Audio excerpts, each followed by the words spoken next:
ನನ್ನ ಸ್ವಂತ ದುಡಿಮೆಯಲ್ಲಿ ಬದುಕುವ ಸ್ವಾಭಿಮಾನಿ. ನನಗೆ ಸರ್ಕಾರದ ಬೊಕ್ಕಸಕ್ಕೆ ಹೊರೆ ಹಾಕಕ್ಕೆ ಇಷ್ಟ ಇಲ್ಲ.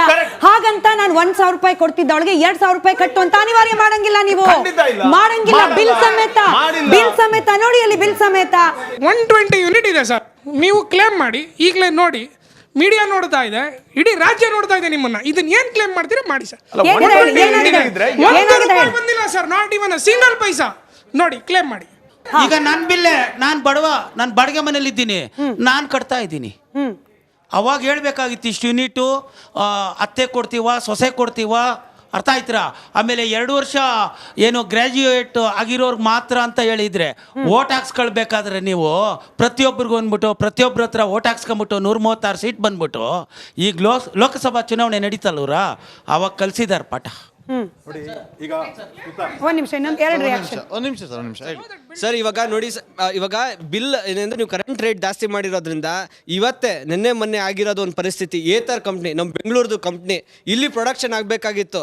ನೀವು ಹೇಳ್ತಾ ಇದ್ದೀರಾ ಉದ್ಯೋಗ ಕ್ರಿಯೇಟ್ ಆಗ್ತಾ ಇಲ್ಲ ಅಂತ. ಉದ್ಯೋಗ ಕ್ರಿಯೇಟ್ ಆಗುವಂಥದ್ದು 2,000 ಕೋಟಿ ಅನ್ನೋದು ಒಂದು ಏತರ್ ಕಂಪ್ನಿ ಇಲ್ಲಿಂದ ಮಹಾರಾಷ್ಟ್ರಕ್ಕೆ ಹೋಗಿದೆ. ಅದು ಆ್ಯಕ್ಚುಲಿ ಕಾಂಗ್ರೆಸ್ ಸರ್ಕಾರದ ಒಂದು ದೊಡ್ಡ ಫೇಲ್ಯೂರ್. ಯಾಕಂದರೆ ಆ ಡೆವಲಪ್ ಆಗಿದ್ದು ಬೆಂಗಳೂರಲ್ಲಿ, ಪ್ರಮೋಟ್ ಆಗಿದ್ದು ಬೆಂಗಳೂರಲ್ಲಿ, ಸಪೋರ್ಟ್ ಆಗಿರೋದು ಬೆಂಗಳೂರಲ್ಲಿ. ಇಲ್ಲಿನ ಕಂಪ್ನಿ ಅಲ್ಲಿ ಹೋಗ್ತದೆ ಅಂದರೆ ನಿಮ್ಮದು ಬೇರೆ ಸ್ಕೀಮ್ಗಳು ಏನಾಯ್ತು ಸರ್? ಹೇಳೋಣ ಸರ್. ಅಂಗಡಿಗಳಿಗೆ ಇವಾಗ ಏನು 8,000ದಿಂದ 10,000 ರೂಪಾಯಿ ಸಂಪಾದನೆ ಮಾಡ್ತಾ ಇದ್ದಾರೆ. ಮಿನಿಮಮ್ ಬಿಲ್ 2,000 ರೂಪಾಯಿ ಅಂಗಡಿಗಳಿಗೆ. ಆಮೇಲೆ ರೈತರಿಗೆ 2 ಅವರ್ ಕರೆಂಟು. ಅವ್ರು ರಾತ್ರಿ ಹೊತ್ತು ಹೋಗಿ ವ್ಯವಸಾಯ ಮಾಡ್ಬೇಕಂದ್ರೆ ಹಾವಿಂದ ಕಚ್ಕೊಂಡು ಬಂದು ವ್ಯವಸಾಯ ಮಾಡಬೇಕು. ಆ ಪರಿಸ್ಥಿತಿ ಬಂದಿದೆ ನಮ್ಮ ಕರ್ನಾಟಕಕ್ಕೆ. ಬೆನ್ನೆಲುಬಾಗಿರೋ ರೈತರು. ವಾಣಿಜ್ಯ ಎಲೆಕ್ಟ್ರಿಸಿಟಿ ಮತ್ತು ಕೈಗಾರಿಕಾ ಎಲೆಕ್ಟ್ರಿಸಿಟಿ ಏನಿದೆ ಡಬಲ್ ಆಗೋಗಿದೆ. 7 ರೂಪಾಯಿ 80 ಪೈಸೆ ಆಗಿದೆ. ಆ 7 ರೂಪಾಯಿ 80 ಪೈಸೆಯಿಂದ ಈಗ ರತನ್ ಅವ್ರು ಹೇಳ್ದಂಗೆ ಏನಾಗಿದೆ, ಪಕ್ಕದ ತಮಿಳುನಾಡು ಕೇವಲ 2 ರೂಪಾಯಿ 80 ಪೈಸೆ ಹೊಟ್ಟೋಗ್ತಾರೆ.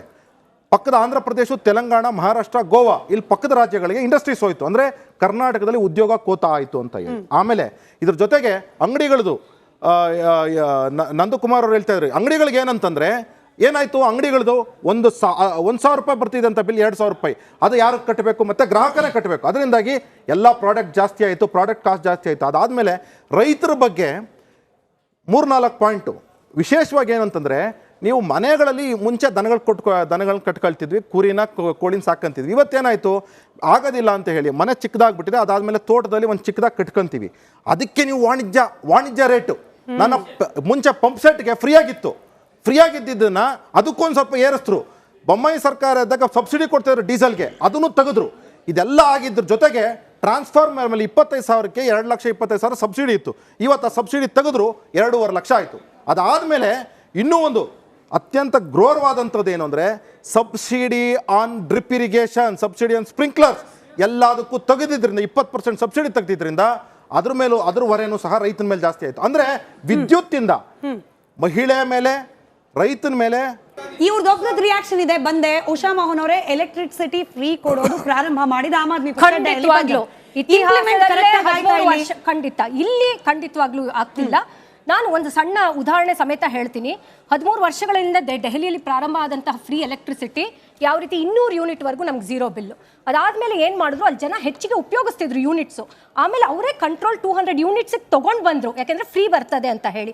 ಸೊ ಹಾಗೆ ಮಾಡಿದ್ರು ಸಹ ನಾವು ಯಾವುದೇ ರೀತಿ ತಾರೀಫ್ನ ಇನ್ಕ್ರೀಸ್ ಮಾಡಿಲ್ಲ ಅಲ್ಲಿ ಎಲೆಕ್ಟ್ರಿಸಿಟಿ ಮೇಲೆ. ಅದೊಂದೇ ಅಲ್ಲ, ಪಂಜಾಬ್ ಚುನಾವಣೆಯಲ್ಲಿ ನಾವು ಗೆದ್ದಂಥ ಸಂದರ್ಭದಲ್ಲಿ 300 ಯೂನಿಟ್ ಫ್ರೀ ಕೊಡ್ತೀವಿ ಎಲೆಕ್ಟ್ರಿಸಿಟಿ ಮೇಲೆ ಅಂತ ಹೇಳಿದ್ವಿ. ಅದನ್ನು ಕೊಟ್ಟಿದ್ದೀವಿ ಕೂಡ. ಅಲ್ಲಿ ಸರಿಸುಮಾರು ಅಲ್ಲಿರುವಂಥ ರೈತರ ಕುಟುಂಬನೇ ಹೆಚ್ಚು. 90% ಅಷ್ಟು ರೈತರ ಕುಟುಂಬದಲ್ಲಿ ಇವತ್ತು ಅವರು 0 ಬಿಲ್ ಬರ್ತಿದೆ. ಆ ರೀತಿ ಮಾಡ್ರಪ್ಪ ಅಂತ ಹೇಳಿದ್ರೆ ಬರೀ ಗ್ಯಾರಂಟಿಗಳನ್ನ ಕಾಪಿ ಮಾಡಿದ್ದಾರೆ.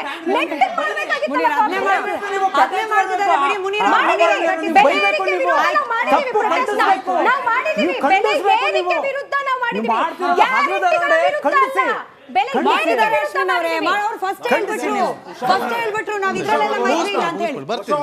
ಪ್ರತಿ ಸರ್ಕಾರ ಇದ್ದಾಗ್ಲೂ ಸಹ ಅದು JDS ಆಗಿರಲಿ ಬಿಜೆಪಿ ಆಗಲಿ ಹಂತ ಹಂತವಾಗಿ ಯಾವ್ಯಾವ್ದ್ರದ ಬೆಲೆಗಳನ್ನು ಏರಿಸಬೇಕಾಗಿದೆ ಅವ್ರು ಏರಿಸಿದ್ದಾರೆ. ಇದು ಗ್ಯಾರಂಟಿಗೂ ಅದಕ್ಕೂ ಸಂಬಂಧ ಅಲ್ಲ. ಎರಡನೇದಾಗಿ ನಾವು ಹೇಳ್ತಿರೋದು ಅದನ್ನೇ, ನಾವು ಮಧ್ಯಮ ವರ್ಗ, ಕೆಳ ಮಧ್ಯಮ ವರ್ಗ, ಬಡವರು ಇವ್ರನ್ನ ಕಾನ್ಸಂಟ್ರೇಟ್ ಮಾಡ್ಬಿಟ್ಟೆ ನಾವು ಗ್ಯಾರಂಟಿಗಳನ್ನ ತಂದಿರೋದು. ನೀವು ಹೇಳಿದ ರೀತಿಯಲ್ಲಿ ಒಂದು ನಿಮಿಷ ಮಾತಾಡಕ್ ಬಿಡಿ. ಎರಡನೇದಾಗಿ ಇವ್ರು ಹೇಳೋದು ಗ್ಯಾರಂಟಿಗೋಸ್ಕರ ನೀವು ಬೆಲೆ ಏರಿಸ್ತಾ ಇದ್ದೀರಿ, ಯಾವುದೇ ಅಭಿವೃದ್ಧಿ ಕೆಲಸಗಳು ನಡೀತಾ ಇಲ್ಲ ಅನ್ನುವಂಥ ಆರೋಪಗಳು. 3,71,000 ಕೋಟಿಯ ಬಜೆಟ್ ನಲ್ಲಿ ನಾವು ಕೊಡ್ತಾ ಇರೋದು 52,000 ಕೋಟಿ. ಅದನ್ನು ಮಿಕ್ಕಿದ್ದು 1,10,000 ಕೋಟಿ ಬೇರೆ ಸಂಬಳ ಅದು ಇದು ಹೋಗುತ್ತೆ. ಉಳಿದಿರುವ 2 ಲಕ್ಷ ಕೋಟಿ ಇದೆ ಡೆವಲಪ್ಮೆಂಟ್ಗೆ ಹೋಗೋದಲ್ವಾ?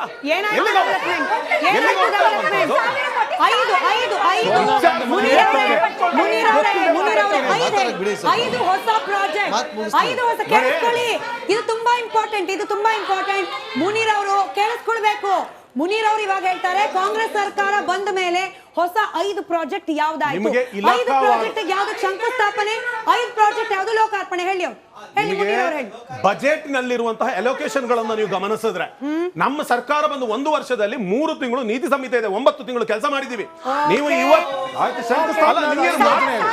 What is the problem? ನಮ್ಮ ಆನ್ಸರ್ ಮಾಡಕ್ ಬಿಡಿ. ನಾನು 5 ಯೋಜನೆಗಳನ್ನ ಕೇಳಲ್ಲ ಕಾಂಗ್ರೆಸ್ ಅವ್ರದ್ದು. ಕಳೆದ ಒಂದು ವರ್ಷದಲ್ಲಿ ನಾನು 5 ಯೋಜನೆಗಳನ್ನ ಅಷ್ಟು ದೊಡ್ಡ ಕ್ವಶನ್ನ ನಿಮಗೆ ಕೇಳಲ್ಲ. ನಿಮ್ನ ಯಾಕೆ ಕೇಳ್ಬಿಟ್ಟು ನಾವು ಸಿಗಾಕಿಸ್ಬೇಕು?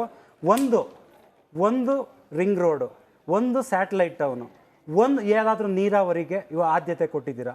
ಯಾವುದಾದ್ರೂ ಫ್ಲೈಓವರ್ ಬಂದಿದ್ಯಾ? ಒಂದು ರಸ್ತೆ ಡಾಂಬರ್ದು ಸ್ಮೆಲ್ ಕಂಡಿದ್ಯಾ? ಹೇಳ್ಬಿಡ್ಲಿಲ್ಲ. ಯೋಜನೆಗಳನ್ನ ಕೇಳ್ತಿಲ್ಲ.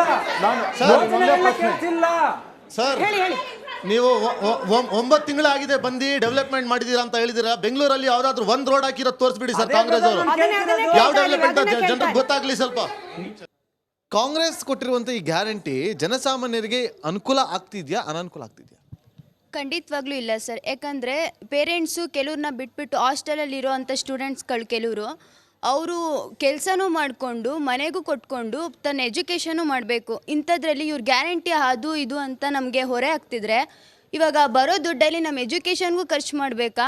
ಸೆಂಟ್ರಲ್ ಗವರ್ನಮೆಂಟು ಮತ್ತು ಸ್ಟೇಟ್ ಗವರ್ನಮೆಂಟು ಜಂಟಿಯಾಗಿ ಅನೇಕ ಕಾರ್ಯಕ್ರಮಗಳು ಹಮ್ಮಿಕೊಂಡಿರ್ತವೆ. ನ್ಯಾಷನಲ್ ಸ್ಕಿಲ್ ಅಂತ ಅಂದ್ಬಿಟ್ಟು ಒಂದು ಕಾರ್ಯಕ್ರಮ ಇದೆ. 60% ಕೇಂದ್ರ ಸರ್ಕಾರ, 40% ರಾಜ್ಯ ಸರ್ಕಾರ. ಕಳೆದ 13 ತಿಂಗಳಲ್ಲಿ ಇದಕ್ಕೆ ನೀತಿ ಸಂಹಿತೆ ಲಾಗು ಆಗಲ್ಲ.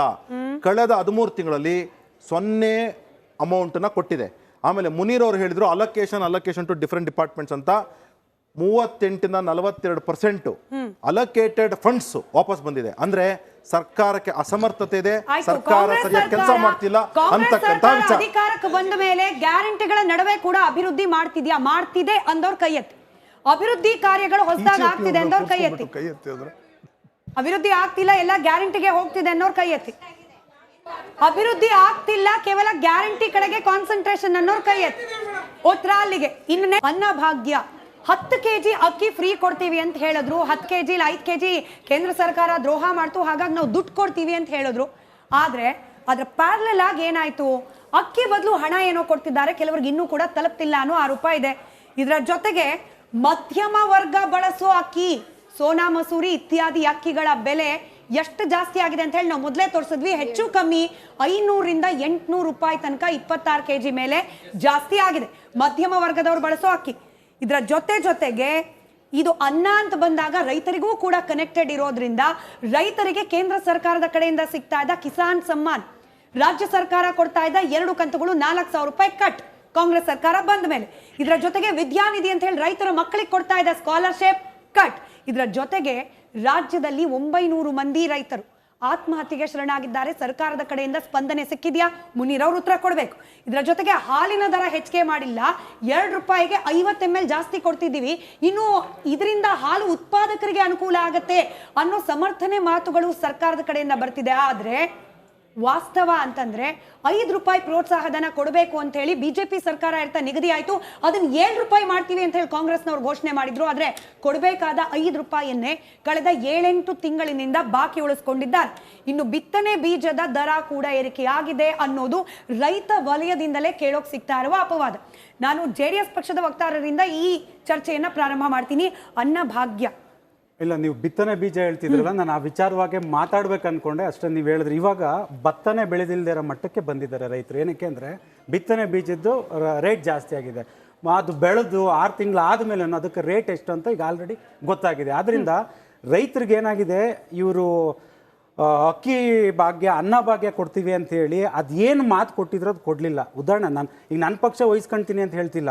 ಅಧಿಕಾರಕ್ಕೆ ಬಂದರೆ ಈಗ ನಾವು BJP ಜೊತೆನೂ ಮಾಡಿದ್ದೀವಿ, ಕಾಂಗ್ರೆಸ್ ಅವ್ರ ಜೊತೆನೂ ಮಾಡಿದ್ದೀವಿ. ಅಧಿಕಾರಕ್ಕೆ ಬಂದರೆ 24 ಗಂಟೆಲಿ 25,000 ಕೋಟಿ ಸಾಲ ಮನ್ನಾ ಮಾಡ್ತೀವಿ ಅಂದ್ರೆ ಮಾಡಿದ್ರು. ಹಾಗಂತ ಎಲ್ಲ ಬರೋದೆಲ್ಲ ರೇಟ್ನ ಜಾಸ್ತಿ ಮಾಡ್ತಾ ಹೋಗಲಿಲ್ಲ. ಇವರು 10 kg ಕೊಡ್ತೀವಿ ಅಂದಿನ್ನೂ ಅವರ ಮಾತಿನಲ್ಲಿ ಉಳಿಸ್ಕೊಳ್ಳಿಕ್ಕಾಗಲಿಲ್ಲ. ಅಲ್ಲೂ ಒಂದು 3 ತಿಂಗಳು ಕೇಂದ್ರ ಮತ್ತೆ ರಾಜ್ಯ ಸರ್ಕಾರದ ಘರ್ಷಣೆ ಆಗಲಿ, ನಾವು ಅಟ್ಲೀಸ್ಟ್ ಒಂದು 3 ತಿಂಗಳು ಮುಂದೆ ಹೋಗ್ಬೋದು ಅಂತ ಅಂದರು. ಎಷ್ಟೋ ಲಕ್ಷ ಏನು ಫಲಾನುಭವಿಗಳು ಅಂತ ಹೇಳ್ತೀವಿ, ಅವ್ರಿಗೆ ಆ ಹಣನೂ ಕೂಡ ಹೋಗ್ತಿಲ್ಲ. ನಾನು ಹೇಳ್ತಿರೋದು ಇದರಿಂದ ಏನಾಗಿದೆ, ಎಷ್ಟೋ ಮಕ್ಕಳುಗಳು ಸ್ಟೂಡೆಂಟ್ಸ್ಗಳಿದ್ದಾರೆ, ಅವ್ರಿಗೆ ಏನು ಒಂದು ನಿಧಿ ಅವರ ಒಂದು ಫಂಡ್ ಅಂತ ಹಾಸ್ಟೆಲ್ಗೆ ಬರ್ತಿತ್ತಲ್ಲ, ಅದಕ್ಕೆಲ್ಲ ಕತ್ತರಿ ಹಾಕಿದ್ದಾರೆ.